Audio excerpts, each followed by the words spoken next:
Hi friends, welcome back to my channel Jaya Hegde Kannada YouTube channel. Friends, ನಾನು ಇವತ್ತು ಇಡ್ಲಿ ಪಾತ್ರೆ ಮತ್ತು ಪ್ಲಾಸ್ಟಿಕ್ ಪಾಟಿಂದ ಯಾವ ರೀತಿ ಪಾಟ್ ಮಾಡೋದು ಅಂತ ತೋರಿಸ್ತೀನಿ. ತುಂಬ ಈಸಿಯಾಗಿ ಸಿಮೆಂಟಿಂದ ತುಂಬ ಈಸಿಯಾಗಿ ಮಾಡ್ಬೋದು. ನೋಡಿ, ಮರಳು ಸ್ವಲ್ಪ ಒದ್ದೆ ಆಗಿರೋ ಮರಳು ತಗೋಬೇಕು. ಮತ್ತು ಸ್ವಲ್ಪ ಮಣ್ಣು ಮಿಶ್ರಿತ ಮರಳಾದರೆ ಚೆನ್ನಾಗಿರುತ್ತೆ. ಮರಳನ್ನು ತುಂಬ ದಪ್ಪದಾಗಿರೋ ಮರಳನ್ನು ತಗೋಬಾರ್ದು, ತುಂಬ ಹಿಟ್ಟಿಟ್ಟಾಗಿರೋ ಮರಳನ್ನು ಚೆನ್ನಾಗಿರುತ್ತೆ. ಫ್ರೆಂಡ್ಸ್, ನೀವು ನನ್ನ ಚಾನಲ್ಗೆ ಹೊಸಬರಾದರೆ ಸಬ್ಸ್ಕ್ರೈಬ್ ಮಾಡ್ಕೊಳ್ಳಿ. ಹಾಗೆ ಪಕ್ಕದಲ್ಲಿರೋ ಬೆಲ್ಲೈಕನ್ ಕ್ಲಿಕ್ ಮಾಡಿದರೆ ನಾನು ಹಾಕೋ ಎಲ್ಲ ವಿಡಿಯೋದ ನೋಟಿಫಿಕೇಷನ್ ನಿಮಗೆ ಬರುತ್ತೆ. ನೀವು ಎಲ್ಲವನ್ನು ನೋಡ್ಬೋದು. ನಾನು ಹಿಂದೆ ಒಂದು ಪಾಟ್ ಮಾಡೋದನ್ನು ಹಾಕಿದ್ದೀನಿ. ಪ್ಲಾಸ್ಟಿಕ್ ಪಾಟಲ್ಲಿ ಯಾವ ರೀತಿ ಸಿಮೆಂಟ್ ಪಾಟನ್ನು ಮಾಡ್ಬೋದು ಅಂತ. ಮತ್ತು ಹೂವಿನ ಗಿಡಗಳ ಗಾರ್ಡನಿಂಗ್ ವಿಡಿಯೋನ ತುಂಬಾ ಹಾಕಿದ್ದೀನಿ. ಎಲ್ಲವನ್ನು ನೋಡ್ಬೋದು. ನೀವು ನೋಡಿ, ಚೆನ್ನಾಗಿ ಅದನ್ನು ಟ್ಯಾಪ್ ಮಾಡಬೇಕು. ಸ್ವಲ್ಪ ಪ್ರೆಸ್ ಮಾಡ್ತಾ ನಾವು ಅದಕ್ಕೆ ಹಾಕಬೇಕು. ಅದಿಲ್ಲ ಅಂದರೆ ಅದು ಚೆನ್ನಾಗಿ ಬರಲ್ಲ. ಸ್ವಲ್ಪ ಗಟ್ಟಿಯಾಗಬೇಕು. ಅದು ನಾವು ಅಚ್ಚು ಥರ ಮಾಡ್ಕೊಳ್ಳೋಕ್ಕಿದೆ. ಹಾಗಾಗಿ ಅಚ್ಚು ಮಾಡಿಕೊಂಡು ಯಾವುದೇ ಪಾತ್ರೆ ಬೇಕಾದರೂ ನೀವು ಇಲ್ಲಿ ತಗೋಬೋದು. ನಾವು ಅಡುಗೆಗೆ ಬಳಸೋವಂಥ ಯಾವ ಸೈಜಿಂದು ಯಾವ ಶೇಪಿಂದು ಪಾತ್ರೆಯನ್ನಾದರೂ ನಾವು ಇಲ್ಲಿ ತಗೋಬೋದು, ಚೆನ್ನಾಗಿರುತ್ತೆ. ನೋಡಿ, ಸ್ವಲ್ಪ ಗಟ್ಟಿಯಾಗಿ ಅದನ್ನು ಪ್ರೆಸ್ ಮಾಡ್ಕೋಬೇಕು. ಹಾಗಾದರೆ ಮಾತ್ರ ಅಚ್ಚಾಗತ್ತೆ. ಇಲ್ಲಿ ಮರಳು ತುಂಬ ಒದ್ದೆ ಕೂಡ ಇರಬಾರ್ದು. ನೋಡಿ, ನಾನು ಯಾವ ರೀತಿ ಹಿಟ್ಟಿಟ್ಟಾಗಿರುವಂಥ ಮರಳನ್ನು ತೊಗೊಂಡಿದ್ದೀನಿ. ತುಂಬ ಸ್ವಲ್ಪ ಸೈಜ್ ದೊಡ್ಡ ಮರಳಾದರೆ ಅದು ಈ ರೀತಿ ಅಚ್ಚಾಗಲ್ಲ, ಬಿದ್ದೋಗ್ಬಿಡತ್ತೆ. ಹಳೆ ಕಾಲದವರೆಲ್ಲ ಹೇಳ್ತಾರೆ ಗೊತ್ತಾ, ಮರಳಿಂದ ಮನೆ ಕಟ್ಟೋಕ್ಕಾಗಲ್ಲ ಅಂತ. ಹಾಗೆ ಅದು ಬಿದ್ದೋಗ್ಬಿಡತ್ತೆ. ಸ್ವಲ್ಪ ನಾವು ಸಿಮೆಂಟಿನ ತಿಳಿ ಹಾಕಬೇಕು. ಇದಕ್ಕೆ ತಿಳುವ ಮಾಡ್ಕೊಂಡು ಹಾಕೋದ್ರಿಂದ ಅದು ಬಿದ್ದೋಗ್ಬಿಡತ್ತೆ. ಹಾಗಾಗಿ ಸ್ವಲ್ಪ ಮರಳು ಮಿಶ್ರಿತ ಮಣ್ಣಾದರೂ ಓಕೆ. ತುಂಬ ಮಣ್ಣಾದರೆ ಅಷ್ಟೊಂದು ಚೆನ್ನಾಗಿ ಬರಲ್ಲ. ನೀವು ಮರಳಿಗೆ ಬೇಕಾದರೆ ಸ್ವಲ್ಪ ಮಣ್ಣನ್ನು ಮಿಕ್ಸ್ ಮಾಡಿಕೊಂಡು ತೊಗೋಬೋದು. ಇಲ್ಲ ಅಂದರೆ ನಾವು ಅದು ಸಿಮೆಂಟಿನ ತಿಳಿ ಹಾಕಿದಾಗ ಬಿದ್ದೋಗ್ಬಿಡತ್ತೆ. ನೋಡಿ, ಈ ರೀತಿ ನಾವು ಪ್ಲಾಸ್ಟಿಕ್ ಒಂದು ಕವರನ್ನು ಹಾಕ್ಕೊಂಡು ಉಲ್ಟಾ ಮಾಡಬೇಕು. ಅದನ್ನು ಅದು ಅಚ್ಚು ಥರ ಆಗಬೇಕು. ನಾನು ಪ್ಲಾಸ್ಟಿಕ್ ಪಾಟ್ ಒಳಗಡೆ ಯಾವ ರೀತಿ ಸಿಮೆಂಟಿಂದ ಪಾಟ್ ಮಾಡೋದು ಅಂತ ತೋರಿಸಿದ್ದೀನಿ. ನೀವು ಯಾರಾದರೂ ನೋಡಿಲ್ಲ ಅಂದರೆ ನೋಡಿ, ತುಂಬ ಈಸಿಯಾಗಿ ನಾವೊಂದು 20 ರೂಪೀಸಿಗೆಲ್ಲ ಪಾಟ್ಗಳನ್ನು ಮಾಡ್ಕೋಬೋದು. ನೋಡಿ, ಎಷ್ಟು ಚೆನ್ನಾಗಿ ಅಚ್ಚಾಗಿದೆ ನೋಡಿ. ನಾವು ಯಾವ ಶೇಪಲ್ಲಿ ಬೇಕಾದರೂ ಪಾಟ್ಗಳನ್ನು ಮಾಡ್ಕೋಬೋದು ಈ ರೀತಿ ಮಾಡಿಕೊಂಡ್ರೆ.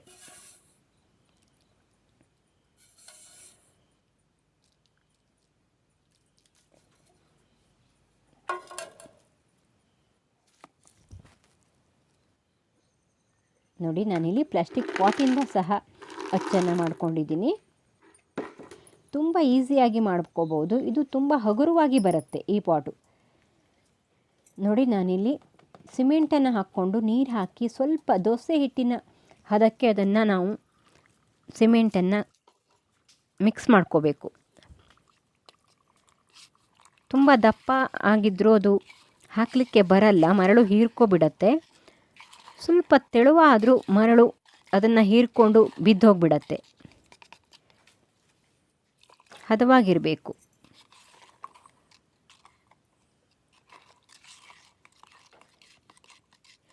ನೋಡಿ, ಈ ರೀತಿ ನಾವು ಅದನ್ನು ಮಿಕ್ಸ್ ಮಾಡಿಕೊಂಡು ಫಸ್ಟ್ ಒಂದು ಲೇಯರ್ ನಾವಿಲ್ಲಿ ಸಿಮೆಂಟಿನ ತಿಳಿನ ಹಾಕ್ಕೋಬೇಕು.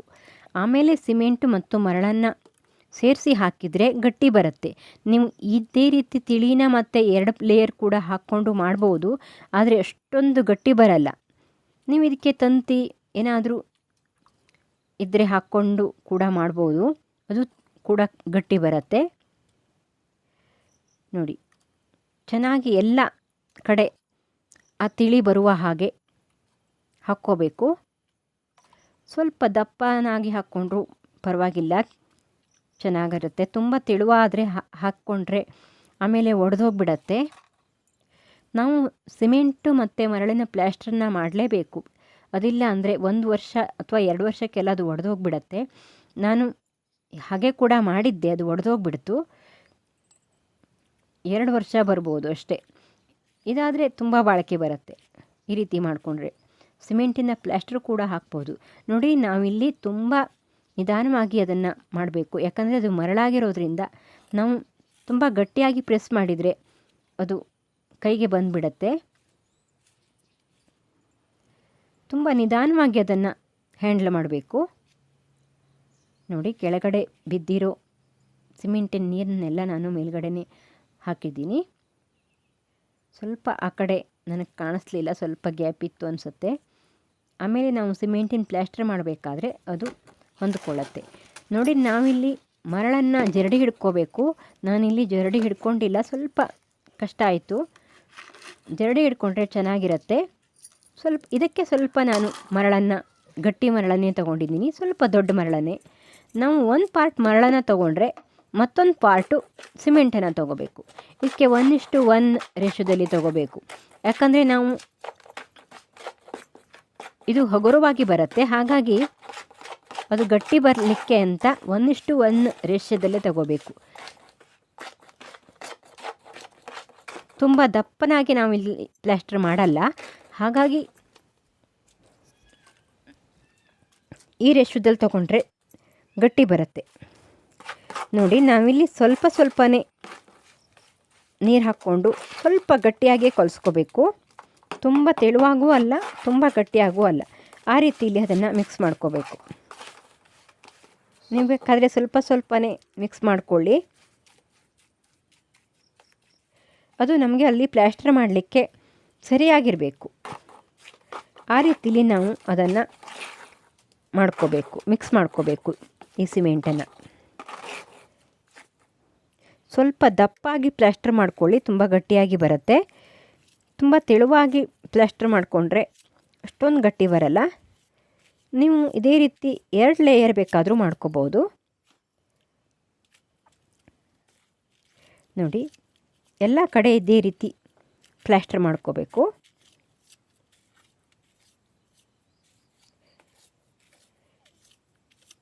ನಾನು ಎಲ್ಲ ಕಡೆ ಸಿಮೆಂಟಿನ ನೀರನ್ನು ಹದವಾಗಿ ಹಾಕ್ಕೊಂಡಿದ್ದೀನಿ.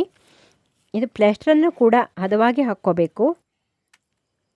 ತುಂಬ ನಿಧಾನವಾಗಿ ಹಾಕಿ, ಯಾಕಂದರೆ ಅದು ಬಿದ್ದು ಹೋಗಿಬಿಡತ್ತೆ. ನಾನು ಮತ್ತೆ ಹೇಳ್ತಾ ಇದ್ದೀನಿ, ಯಾಕಂದರೆ ನಾನು ತುಂಬಾ ಪಾಟ್ಗಳನ್ನು ಈ ರೀತಿದು ಕೂಡ ಮಾಡಿದ್ದೀನಿ.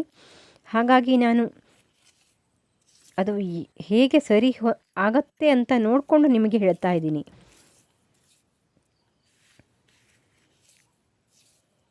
ನೋಡಿ, ಚೆನ್ನಾಗಿ ಅದನ್ನು ಪ್ಲ್ಯಾಸ್ಟರ್ ಮಾಡಬೇಕು. ಅದು ತುಂಬ ದಪ್ಪದಾದ ಮರಳನ್ನು ತೊಗೊಂಡ್ರೆ ಬಿದ್ದೋಗ್ಬಿಡತ್ತೆ. ಅದನ್ನು ಯಾರೂ ಹೇಳಿಲ್ಲ, ನಾನು ಫಸ್ಟೆಲ್ಲ ಮಾಡಿರೋದು ಹಾಗೆ ಬಿದ್ದೋಗ್ಬಿಡತ್ತು. ನಮಗೆ ಇದು ಮಾಡಲಿಕ್ಕೆ ಬರಲ್ಲ ಅಂದ್ಕೊಬಿಟ್ಟೆ. ಆಮೇಲೆ ಸ್ವಲ್ಪ ಸಣ್ಣದಾಗಿರೋ ಮರಳನ್ನು ತೊಗೊಂಡೆ. ರಿವರ್ ಸ್ಯಾಂಡು ಈ ಹೊಳೆಗಳಲ್ಲೆಲ್ಲ ಸಿಗತ್ತಲ್ಲ, ಆ ರೀತಿ ಮರಳನ್ನು ತೊಗೊಂಡು ಈ ರೀತಿ ಅಚ್ಚನ್ನು ಮಾಡಿಕೊಂಡೆ. ಆಮೇಲೆ ಅದು ಸರಿಯಾಗಿ ಬಂತು. ಯಾವುದೂ ಅಷ್ಟೇ, ನಾವು ನೋಡಿದರೆ ಸಾಕಾಗಲ್ಲ, ಮಾಡೇ ನೋಡಬೇಕು. ಆಗ ಮಾತ್ರ ನಮಗೆ ಅದು ಬರುತ್ತೆ.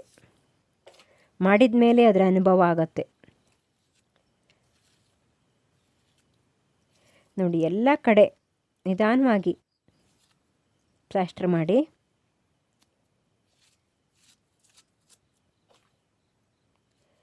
ನೋಡಿ, ಎಲ್ಲ ಕಡೆ ಪ್ಲ್ಯಾಸ್ಟರ್ ಮಾಡಿಕೊಂಡು ನಾನು ಬಣ್ಣ ಕೂಡ ಹಾಕಿದ್ದೀನಿ. ಈಗಲೇ ಬಣ್ಣ ಹಾಕ್ಲಿಕ್ಕೆ ಬರಲ್ಲ, ಇದು ಒಂದು ಸ್ವಲ್ಪ ಆರಬೇಕು. ಅದು ನಾವು ಮುಟ್ಟಿದಾಗ ಕೈಗೆ ಅಂಟಬಾರ್ದು. ಆ ರೀತಿ ಆದಮೇಲೆ ನಾವು ಬಣ್ಣ ಹಾಕಬೇಕು. ಒಂದು 4 ಅವರ್ ಆದರೂ ಆಗಬೇಕು. ಆಮೇಲೆ ಇದಕ್ಕೆ ಬಣ್ಣ, ನಾನು ಸಿಮೆಂಟಿಗೆಲ್ಲ ಹಾಕ್ತಾರಲ್ಲ ಅದೇ ಬಣ್ಣನ ತೊಗೊಂಡಿದ್ದೀನಿ, ಅದೇ ಬಣ್ಣನ ಹಾಕ್ಕೊಂಡಿದ್ದೀನಿ. ತಿಳಿ ಮಾಡಿ ಹಾಕಬೇಕು ಅದನ್ನು. ನಾನು ಅದನ್ನು ಕೂಡ ಒಂದು ವಿಡಿಯೋದಲ್ಲಿ ಹಾಕಿದ್ದೀನಿ. ಈ ವಿಡಿಯೋದಲ್ಲೂ ಮುಂದೆ ತೋರಿಸ್ತೀನಿ, ನೋಡ್ತಾ ಹೋಗಿ ಯಾವ ರೀತಿ ಬಣ್ಣ ಹಾಕೋದು ಅಂತ. ನೋಡಿ, ಎಲ್ಲ ಕಡೆ ಪ್ಲ್ಯಾಸ್ಟರ್ ಮಾಡಿ ಆಗಿದೆ. ಈಗ ಮತ್ತೆ ಸ್ವಲ್ಪ ಸಿಮೆಂಟಿನ ನೀರನ್ನು ಹಾಕ್ತೀನಿ, ತುಂಬ ಗಟ್ಟಿಯಾಗಿ ಬರುತ್ತೆ. ನೀವು ಈ ರೀತಿ ಮಾಡಿಕೊಂಡು ಮತ್ತೆ ಇನ್ನೊಂದು ಲೇಯರು ಸಿಮೆಂಟನ್ನು ಮತ್ತೆ ಮರಳನ್ನು ಬೇಕಾದರೂ ಪ್ಲಾಸ್ಟರ್ ಮಾಡ್ಕೋಬೋದು. ಅದು ಗಟ್ಟಿಯಾಗಿ ಬರುತ್ತೆ. ಒಂದು ಮಾಡಿ ನೋಡಿ ಹೇಗೆ ಬಂತು ಅಂತ ಕಾಮೆಂಟ್ ಮಾಡಿ. ನಾನು ಹಿಂದಿನ ವಿಡಿಯೋಗಳಲ್ಲಿ ಮಾಡಿರೋದನ್ನು, ಆ ಪಾಟನ್ನು ಯಾರಾದರೂ ಮಾಡಿದ್ದೀರಾ ಎಂದು ಕಾಮೆಂಟ್ ಮಾಡಿ. ಮಾಡಿದರೆ ಕಾಮೆಂಟ್ ಮಾಡಿ. ಹೇಗೆ ಬಂತು ಅಂತ ಕಾಮೆಂಟ್ ಮಾಡೋದು ಮಾತ್ರ ಮರಿಬೇಡಿ ಫ್ರೆಂಡ್ಸ್. ಟ್ರೈ ಮಾಡಿ ನೋಡಿ. ಒಂದು ಸಾರಿ ಸರಿ ಬರದೆ ಹೋದರೆ ಮತ್ತೊಂದು ಸಾರಿ ಅದು ಸರಿ ಬಂದೇ ಬರುತ್ತೆ.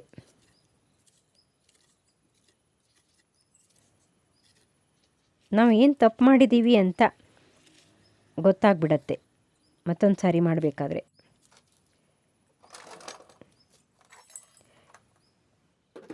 ನೋಡಿ ಈ ರೀತಿ ಎಲ್ಲ ಕಡೆ ಪ್ಲಾಸ್ಟರ್ ಮಾಡಿ ಆಮೇಲೆ ಹಸಿ ಇರುವಾಗಲೇ ಹೋಲ್ಗಳನ್ನು ಮಾಡ್ಕೋಬೇಕು.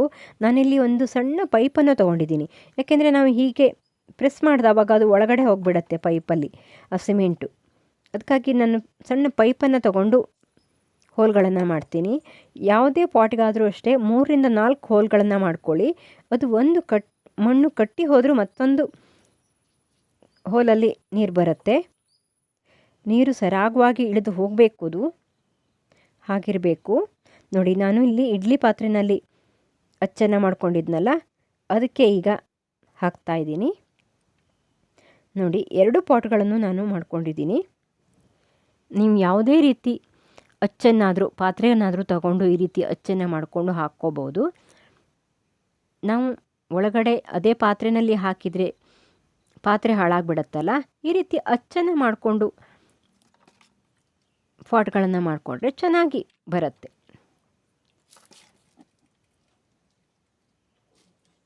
ನೋಡಿ ಎಲ್ಲ ಕಡೆ ಮಿಕ್ಸ್ ಮಾಡಿ ಹಾಕಿ ಅದನ್ನು ಆಮೇಲೆ ಪ್ಲಾಸ್ಟರ್ ಮಾಡಿಕೊಂಡ್ರೆ ಮತ್ತೊಂದು ಪಾಟು ರೆಡಿ ಆಗುತ್ತೆ. ನೋಡಿ ಪ್ಲಾಸ್ಟರ್ ಮಾಡ್ಕೊಂಡಿದ್ದೀನಿ. ಈ ರೀತಿ ಸ್ಪಂಜನ್ನು ತಗೊಂಡು ಕೆಳಗಡೆ ಇರೋದನ್ನೆಲ್ಲ ನಾನು ತೆಕ್ಕೊಂಡು ಬಿಟ್ಟಿದ್ದೀನಿ. ಇದಕ್ಕೆ ಸ್ವಲ್ಪ ತೆಳುವಾದರೆ ಕೆಳಗಡೆ ಜಾರ್ತಾ ಇದ್ದರೆ ಸ್ವಲ್ಪ ಸಿಮೆಂಟನ್ನು, ಸಾದಾ ಸಿಮೆಂಟನ್ನು ಹಾಕಿದ್ದು ಈ ರೀತಿ ಮಾಡಿ.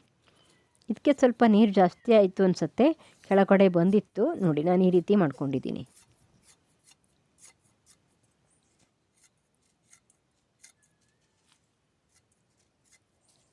ನೋಡಿ ಇದಕ್ಕೂ ಕೂಡ ನಾನು ಹೋಲ್ಗಳನ್ನು ಮಾಡ್ಕೊಬಿಡ್ತೀನಿ. ಈಗಲೇ ಹಸಿ ಇರುವಾಗಲೇ ಹೋಲ್ಗಳನ್ನು ಮಾಡಿಕೊಂಡ್ರೆ ಚೆನ್ನಾಗಿರುತ್ತೆ. ಒಣಗಿದ ಮೇಲೆ ಹೋಲ್ಗಳನ್ನು ಮಾಡ್ಕೊಳ್ಳೋಕ್ಕೆ ಬರಲ್ಲ, ಅದು ಒಡೆದೋಗ್ಬಿಡತ್ತೆ ಒಂದೊಂದು ಸಾರಿ. ಹಾಗಾಗಿ ನಾವು ಹಸಿ ಇರುವಾಗಲೇ ಹೋಲ್ಗಳನ್ನು ಮಾಡ್ಕೋಬೇಕು. 3ರಿಂದ 4 ಆದರೂ ಹೋಲ್ಗಳನ್ನು ಮಾಡಿಕೊಳ್ಳೇಬೇಕು. ನೋಡಿ ನಾನಿಲ್ಲಿ ಈಗ ಬಣ್ಣನ ಹಾಕಲಿಕ್ಕೆ ಅಂತ ಸ್ವಲ್ಪ ಆರಿದೆ. ಒಂದು 2ರಿಂದ 3 4 ಅವರ್ ಆದರೂ ಕಳಿಲೇಬೇಕು ಇದು. ಯಾಕಂದರೆ ಅದು ತಿಳುವ ಇರೋದ್ರಿಂದ ನಾವು ಬಣ್ಣ ಹಾಕ್ಲಿಕ್ಕೆ ಬರಲ್ಲ, ವಾಪಸ್ ಬಂದುಬಿಡತ್ತೆ. ಹಾಗಾಗಿ ಸ್ವಲ್ಪ ಆರಿದ ಮೇಲೆ ಬಣ್ಣನ ಹಾಕ್ಕೊಂಡ್ರೆ, ತುಂಬ ಆರಿದ್ರೂ ಬಣ್ಣ ಹಾಕಲಿಕ್ಕೆ ಬರುತ್ತೆ, ಏನೂ ಆಗಲ್ಲ. ನಾನು ಮೊದಲನೇ ವಿಡಿಯೋದಲ್ಲಿ ತೋರಿಸಿದ್ದೀನಿ ಯಾವ ರೀತಿ ಹಾಕೋದು ಅಂತ. ಇದು ಒಂದೇ ಸಾರಿಗೆ ಒಣಗೋಗ್ಬಿಡತ್ತೆ ಅಂತ ನಾನಿವತ್ತು ಹೀಗೆ ಮಾಡಿದ್ದೀನಿ. ನಾವು ಈ ಪಾಟನ್ನು 48 ಗಂಟೆನಾದರೂ ಹಾಗೆ ಇಡಬೇಕು. ಯಾಕಂದರೆ ನಾವು ಮರಳಲ್ಲಿ ಮಾಡಿರೋದ್ರಿಂದ ಮರಳು ಆ ನೀರನ್ನೆಲ್ಲ ಹೀರ್ಕೊಂಡಿರುತ್ತೆ, ತುಂಬ ಬೇಗ ಒಣಗಲ್ಲ ಇದು. ನೋಡಿ ಈ ರೀತಿ ನಾನು ಮಿಕ್ಸ್ ಮಾಡಿಕೊಂಡು ಹಚ್ಚುತ್ತೀನಿ. 48 ಗಂಟೆ ಆದಮೇಲೆ ಅದನ್ನು ಉಲ್ಟ ಮಾಡಬೇಕು, ನಾವು ತೆಗಿಬೇಕು. ಅಲ್ಲಿವರೆಗೆ ತೆಗೆದ್ರೆ ಒಡೆದು ಹೋಗಿಬಿಡತ್ತೆ. ನೋಡಿ ಈ ರೀತಿ ಮಿಕ್ಸ್ ಮಾಡಿಕೊಂಡು ಎಲ್ಲ ಕಡೆ ಬಣ್ಣನ ಹಚ್ಚಿಬಿಡ್ತೀನಿ. ಹಸಿ ಇರುವಾಗ ತುಂಬ ಚೆನ್ನಾಗಿ ಹೀರ್ಕೊಳ್ಳುತ್ತೆ ಅದು ಬಣ್ಣ. ತುಂಬ ಒಣಗಿದ ಮೇಲೆ ಇಷ್ಟೊಂದು ಚೆನ್ನಾಗಿ ಕಲರ್ ಬರಲ್ಲ ಅದು. ಹಾಗಾಗಿ ಹಸಿ ಇರುವಾಗಲೇ ಹಾಕಿದರೆ ಚೆನ್ನಾಗಿರುತ್ತೆ. ನಾವು ಆದರೆ ಪಾಟ್ನ ಒಳಗಡೆ ಮಾಡಿದಾಗ ಹೀಗೆ ಹಸಿ ಇರುವಾಗ ಹಾಕೋಕ್ಕೆ ಬರಲ್ಲ. ನೋಡಿ ಇಲ್ಲಿ 48 ಗಂಟೆ ಆಗಿದೆ. ಈಗ ನಾನು ಅದನ್ನು ಊಟ ಮಾಡ್ತೀನಿ. ನೋಡಿ ಎಷ್ಟೊಂದು ಒದ್ದೆ ಹಾಗೇ ಇದೆ. ಈಗ ನಾವು ಅದರೊಳಗಿರೋ ಮರಳನ್ನೆಲ್ಲ ತೆಕ್ಕೋಬೇಕು. ಹಾಗೆ ಒಂದು 2 ದಿವಸ ಅಥವಾ 3 ದಿವಸ ಆದರೂ ನೀರನ್ನು ಹಾಕಿ ಇಡಬೇಕು. ಆಮೇಲೆ ನಾವು ಗಿಡಗಳನ್ನು ನೆಟ್ಕೋಬೋದು. ನೋಡಿ ಎಷ್ಟೊಂದು ಒದ್ದೆ ಇದ್ದಿತ್ತದು. ಹಾಗಾಗಿ 48 ಗಂಟೆ ಅದರೊಳಗಡೆ ಈ ಪಾಟನ್ನು ತೆಗಿಯೋಕ್ಕೆ ಹೋಗಬೇಡಿ, ಒಡೆದೋಗ್ಬಿಡತ್ತೆ. ಮತ್ತು ತುಂಬ ತೆಳುವಾಗಿ ಕೂಡ ಇರುತ್ತೆ ಅದು. ನೋಡಿ,